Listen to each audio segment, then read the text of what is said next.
Welcome to this session on communication skills. The session is on proofreading. This and subsequent sessions will actually be conducted by my colleague, Professor Prakash Vaidya. I am merely recording this session on his behalf. Let's consider errors in speech and writing, which are the two main models of language expression.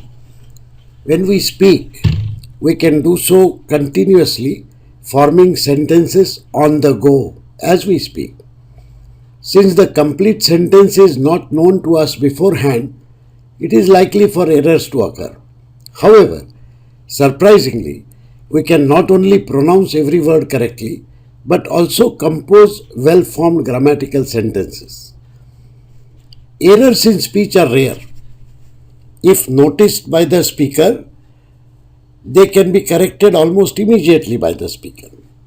Even if some errors remain uncorrected, the audience can gather the full meaning and forgives errors if any.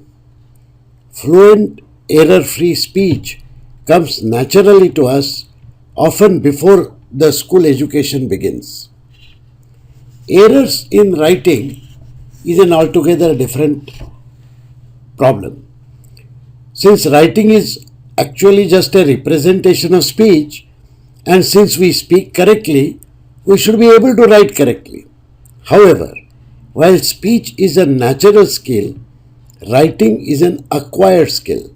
And despite spending 12 or 15 years in education, we realize that writing lags behind speech in correctness.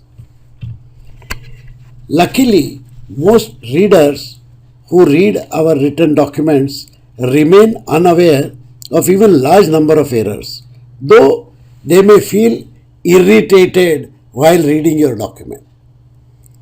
Sometimes, however, the errors may lose or change the very meaning of the sentence or the paragraph. While errors in writing may be accepted in ordinary communication, in formal, technical, or business writings, a high standard of language called edited English is expected to be used. So we'll concentrate on learning the correct usage in formal communication, in formal written communications, where, as I said, errors are simply not acceptable. What is edited English? Edited English involves a correction process on the English text that we have written. The correction process starts with proofreading. The proofreading is a process where each error is located and marked for correction. Once this has been done, the documents have to be edited or rewritten. That is how a corrected document is finalized. Incidentally, once a document is edited, it is usually checked again for any remaining errors or any new errors that might have cropped in due to the editing process itself. We now look at the process of proof editing briefly. As I said, we have to locate errors. Once the error is sensed, localized and identified, it has to be marked on the document for correction.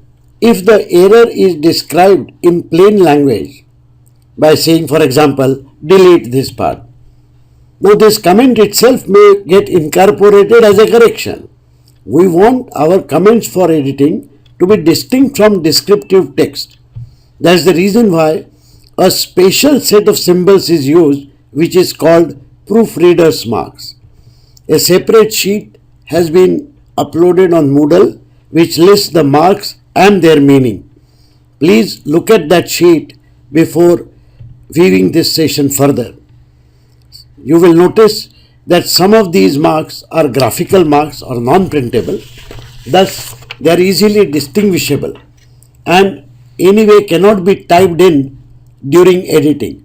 Wherever text characters are used, they are encircled to distinguish them from the document text. The marks, especially the graphical symbols, are universal, independent of the language of the text. A draft which is printed or written for proofreading has to be printed on a single side of the sheet, not back to back, and is typically formatted in double spacing between lines. This makes it easier to read and avoids skipping of lines while reading. It also provides space for in situ marking just above the error location. The markings are made using reading, preferably with a smooth writing pen like Pilot, or a sketch pen or a fountain pen. Pencils are usually not recommended because they are very light markers. Let us quickly look at an example. This is an example of the summary of a TED talk which was prepared by one of the students attending this course last year. A paragraph is shown here as written originally by the student while submitting the summary. Please read this paragraph. You may actually get irritated and notice small errors immediately.